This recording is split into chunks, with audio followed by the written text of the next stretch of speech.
Oi, tudo bem?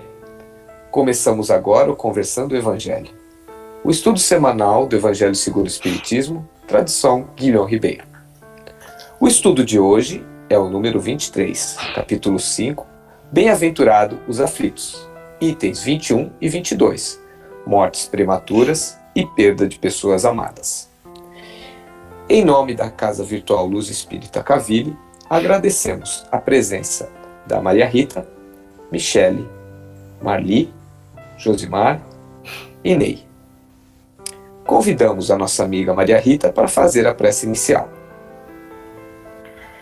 Pai Celestial, nós te agradecemos por este momento de estudo e reflexão e pedimos a tua assistência e a assistência dos Espíritos de Luz protetores que nos auxiliem neste momento para que nós possamos render o mais possível sobre o assunto em questão. Assim seja. Que assim seja. Bom, vamos convidar a nossa amiga Maria Rita também para falar sobre um assunto que está muito em voga nos dias de hoje, né? Que é a morte. Aí eu pergunto para Maria Rita, o que é a morte? Realmente, quando eu recebi essa questão, eu pensei muito em como iria responder, porque é uma questão complexa, é uma questão que todos nós vamos passar, já vimos, inclusive, familiares, amigos, mas a gente não se acostuma muito com a morte. Quando eu era criança, eu vou contar assim, a minha experiência que eu tive, um sonho em relação com a morte. Quando eu era criança, eu tinha pavor da morte, eu chorava muito, eu sofria muito, e por várias vezes minha mãe dizia, minha filha, ore para ser um anjo da guarda, peça a Nossa Senhora para desterrar esses pensamentos da sua cabeça. E teve uma noite que eu estava numa angústia, que a sensação que eu tinha é que eu ia morrer, e eu chorava. Aí eu me lembrei do que ela me dizia, e aí eu comecei a orar para o meu anjo da guarda e para Nossa Senhora, para que eles realmente desterrassem aquele pensamento de minha cabeça, porque eu sofria muito. E aí, teve uma noite que eu sonhei, nessa noite que eu orei muito, eu sonhei, realmente. Eu estava assim num local e chegou um senhor muito bonito, alto, ele estava vestido com um chambre branco, os olhos dele, uns olhos lindos, aqueles olhos assim tranquilos, calmos, do corpo dele saía assim luzes. E ele começou a falar comigo, minha filha, não tenha medo da morte. Morrer é como se você estivesse dormindo num lugar e acordasse em outro. E lhe digo mais, quando você nasceu aí na Terra, você teve pelo menos um pai e uma mãe para lhe esperar. Imagine, quando você vier para aqui, vai ser muito melhor, porque se a Terra, que é um planeta cheio de sofrimento, de dor, de maldade, você teve pessoas carinhosas para lhe receber, imagine quando você vier para aqui. Você vai ter aquelas pessoas que lhe amaram, aquelas pessoas que vieram antes de você, vão estar todas aqui para lhe receber. Você vai ter uma recepção muito boa, não tenha medo de morrer não. Se lembre, morrer é como se você deitasse num lugar e acordasse em outro. Eu me lembro que desse sonho, assim, ele foi tão impactante que eu acordei e eu chorei muito. Eu chorei, assim, de emoção e de um alívio muito grande. A partir desse dia, eu nunca mais tive medo da morte. E lhe digo mais, nessa pandemia, essa loucura que está aí, em nenhum momento eu tive medo da morte. E quando as pessoas me perguntam, você não tem medo por quê? Porque na casa de meu pai tem muitas moradas. E eu tenho certeza que quando eu for para lá, eu vou ter algum lugar para ser bem recebida, né? Esse sonho foi muito significativo, foi um sonho assim que eu acho que foi uma iniciação, né, no conhecimento do processo de morrer. E eu tive outro sonho também que foi muito forte e foi interessante, em que eu me vi assim numa praça, num lugar muito desconhecido, eu não conseguia saber onde é que eu estava, e era muita gente andando para lá e para cá, e eu perguntava, gente, onde é que eu estou? Onde é que eu estou? Que lugar é esse? E ninguém me respondia. Aí tinha uma senhora bem longe, assim, ela me olhava fundo. Eu me aproximei dela e perguntei, minha senhora, que lugar é esse? Por favor, eu não sei onde é que eu estou. E ela não me respondeu nada. Aí eu perguntei assim, meu Deus, será que eu morri? Aí ela fez, olha, eu estou aqui porque eu morri. Isso o quê? Então, será que eu morri? Ela fez, eu estou aqui porque eu morri. Vixe, eu não vou ver nem meu marido, nem meus filhos, mais ninguém. Eu não vejo os meus. Aí me deu assim aquela sensação, uma sensação de alívio, que eu só fiz dizer, meu Deus, me leve para um lugar onde minha alma possa ser acolhida. Eu falei isso 3 vezes. Na terceira vez, uma luz forte bateu em minha testa e eu acordei.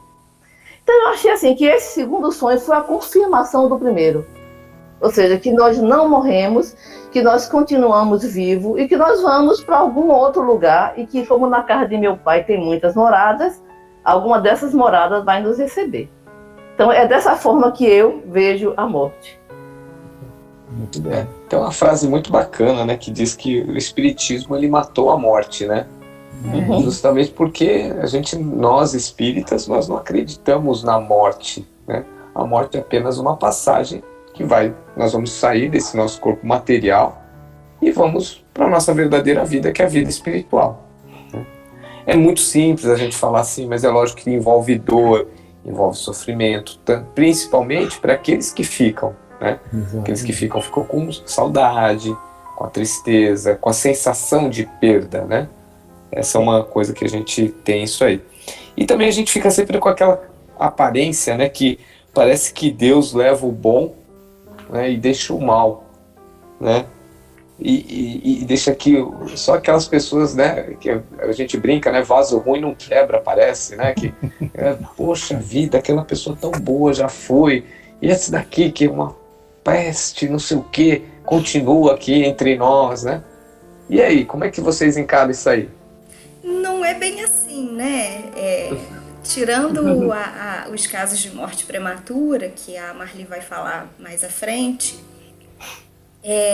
todo mundo tem um tempo necessário para ficar na Terra, todo mundo tem uma programação. E, normalmente, a gente fala isso mesmo quando a pessoa é muito boa, muito caridosa, mas a gente não pode generalizar, porque Chico Xavier, olha quantos anos Chico Xavier viveu. Divaldo Franco tá vivo até hoje, já passou da casa dos 90, Madre Teresa de Calcutá. E eu, pelo menos, entendo dessa forma. Se uma pessoa, ela é má, né? Vamos julgar assim, e ela vive muito, olha quanta chance ela está tendo de se melhorar, é a oportunidade dela de cumprir o período de provas, de expiações e poder se libertar das questões, né, da vida dela. E já as pessoas boas, não adianta a gente querer também, ela cumpriu a missão dela. Se a missão dela era 20 anos na Terra, 25, e cumpriu, a gente não pode segurar, a gente, né, quem somos nós, a gente não pode nada, mas não seria justo Deus, na sua infinita bondade, deixar uma pessoa que já cumpriu a missão dela presa aqui no mundo de provas e expiações. Eu entendo também, complementando, Michele, que a gente compreendendo a justiça divina, né, através da doutrina espírita, é bastante compreensível que o bom tenha uma passagem curta por essa existência material, né, já que nós estamos num planeta de provas e expiações, onde a própria espiritualidade nos diz que aqui é como se fosse um hospital ou um presídio. Escola. Né, uma escola. Então, já que eles estão preparados, né, não há necessidade que eles permaneçam aqui, a não ser, no caso desses que você citou, que são missionários, né, vieram para cá realmente para nos mostrar como fazer, né, mas aqueles que realmente pouco têm a reparar não devem penar mais do que o necessário, não é isso? Exatamente. Pô, perfeito. E aí entra aquela outra questão que a Michelle já tocou aí, e que nos choca bastante, né? E temos aí até no noticiário algumas coisas que falam sobre isso. Qual a finalidade de uma morte prematura? Ou seja, aquela criança em tenra idade ainda, né? Que veio, ou até alguns que vivem algumas horas, né? E vão para o plano espiritual. Qual a finalidade de uma morte prematura?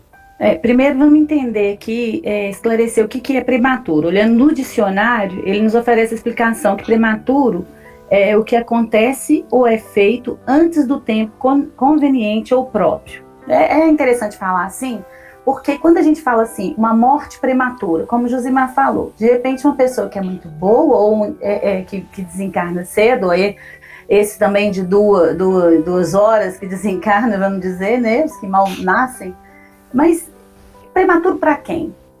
A morte é prematura para quem? Para nós aqui, nós encaramos como prematuro, porque como a gente acredita que não existe a morte, ela não é prematura, essa passagem foi breve, mas era o tempo certo. Necessário. Agora, sim, necessário e já pré-determinado no plano reencarnatório.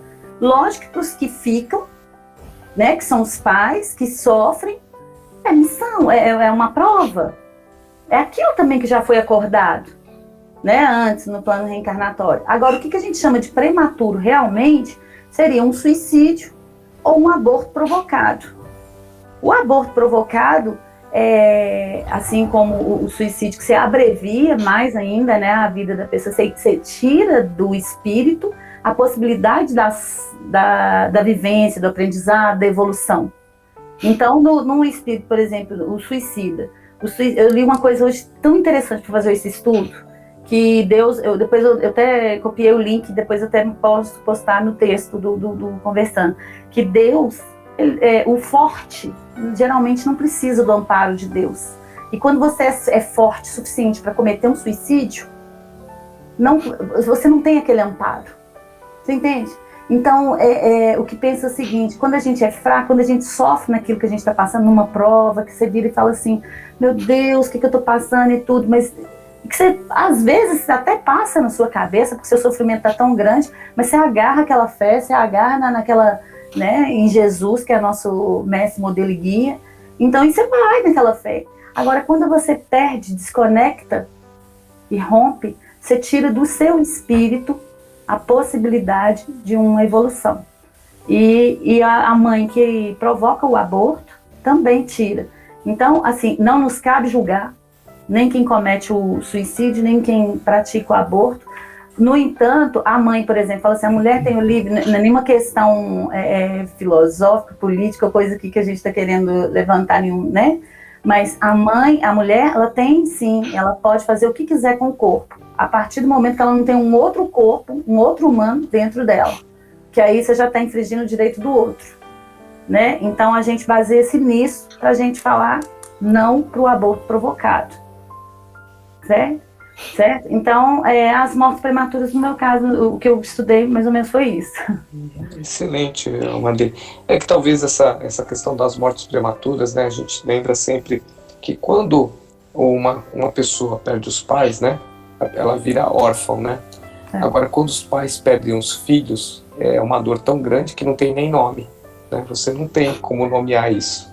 Não tem. Né? Não existe um nome disso. Talvez seja também uma questão desse choque que existe, né?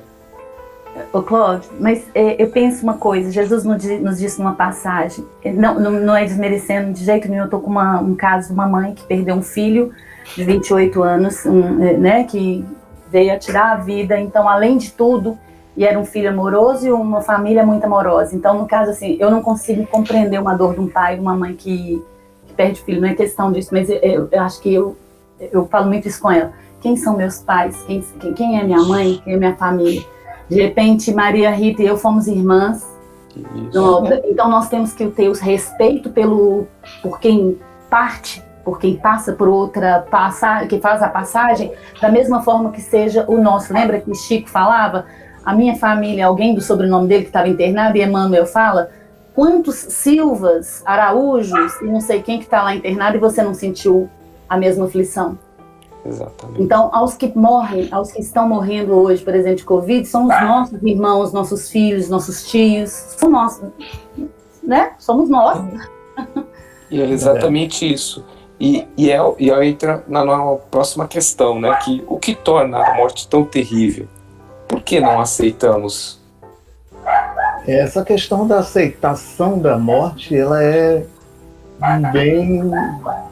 já vem, na verdade, de muito tempo, né, Clóvis? Na verdade, a falta de compreensão do que seja a vida futura, realmente, nos coloca nesse ambiente escuro. Quer dizer, a morte é como se fosse uma escuridão, onde a gente desconhece o que acontece lá do outro lado. Então, é natural que a gente tenha essa repugnância, vamos dizer assim, até pelo assunto morte, né? As pessoas não falam sobre isso. Se nós observarmos, até a representação da morte, né, nas figurinhas, nos quadrinhos, é aquele ser com aquele manto escuro, é uma coisa realmente...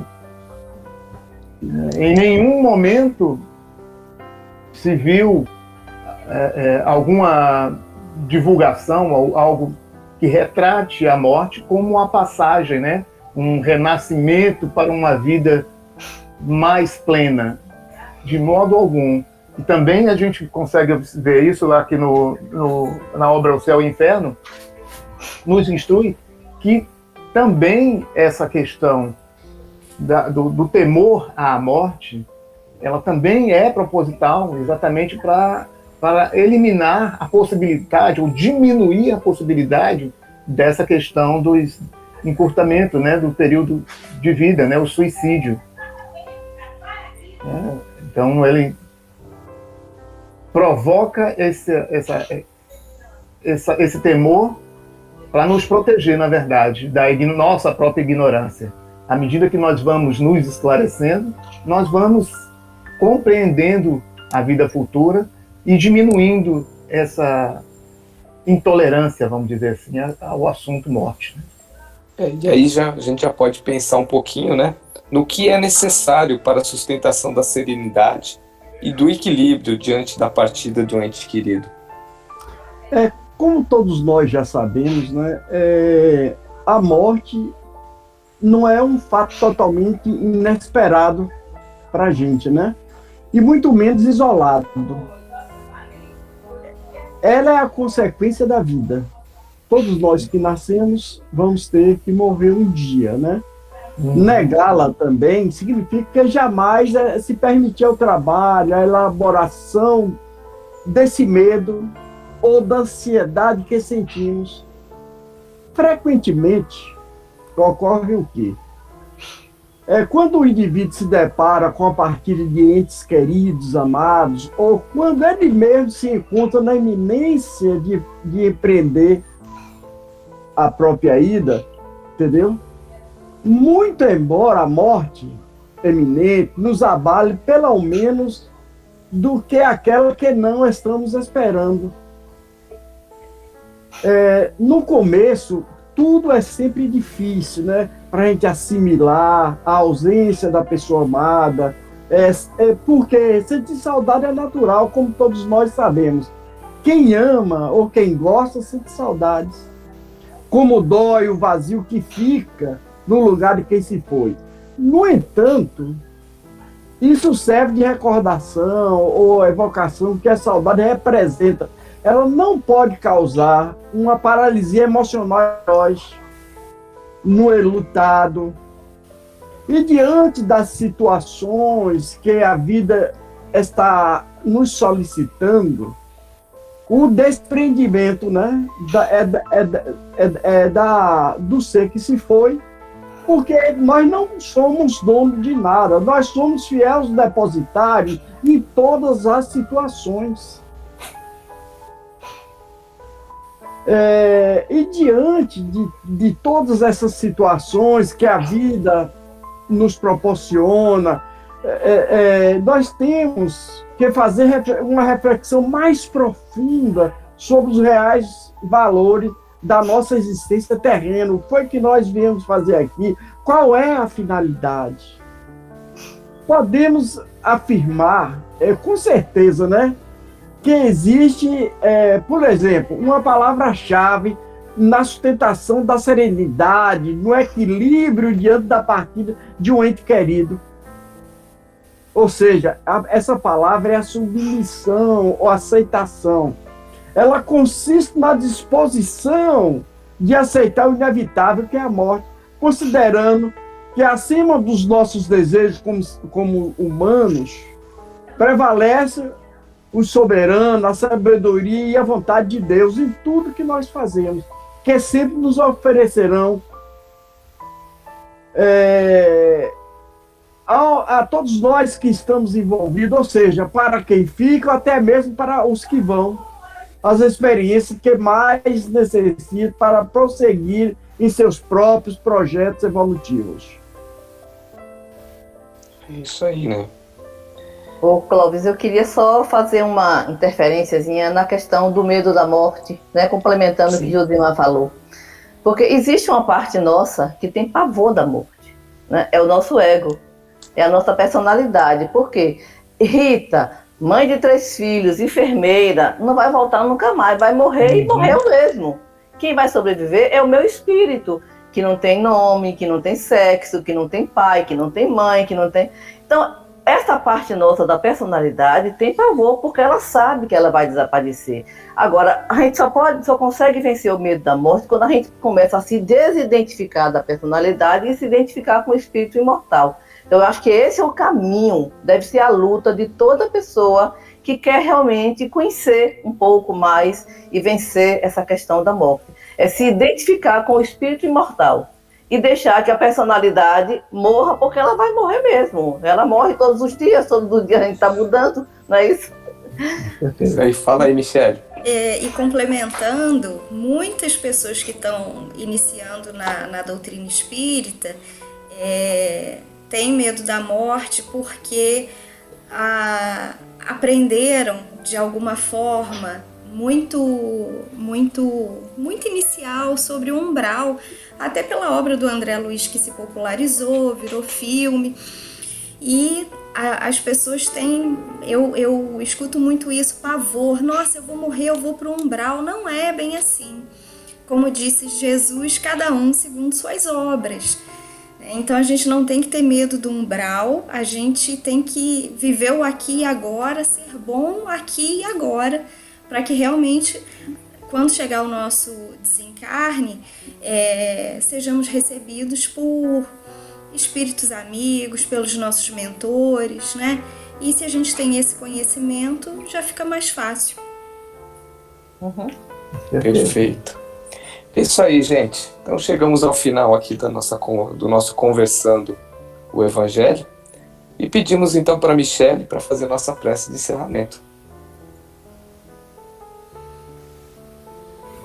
Deus, nosso Pai, Jesus, nosso Mestre querido, agradecemos pelo estudo dessa noite, pelos esclarecimentos, agradecemos por essa comunhão do grupo e por estarmos com saúde nesse momento. Pedimos, Senhor, que nos abençoe a todos aqueles que partilharão desse estudo conosco, que sirva de aprendizado e possa reverberar em seus corações. Pedimos que nos abençoe e nos proteja, que estejamos sempre acompanhados da espiritualidade amiga, nos ajudando e nos intuindo. Pedimos nesse momento que abençoe a todos aqueles que estão hospitalizados em função dessa pandemia, que eles possam ter seus corações acalentados e que a sua proteção esteja sempre com eles. É isso que pedimos e agradecemos. Que assim seja. Assim seja. Que assim seja. Que assim seja. Tenham todos uma boa semana e até o próximo estudo. Fiquem com Deus.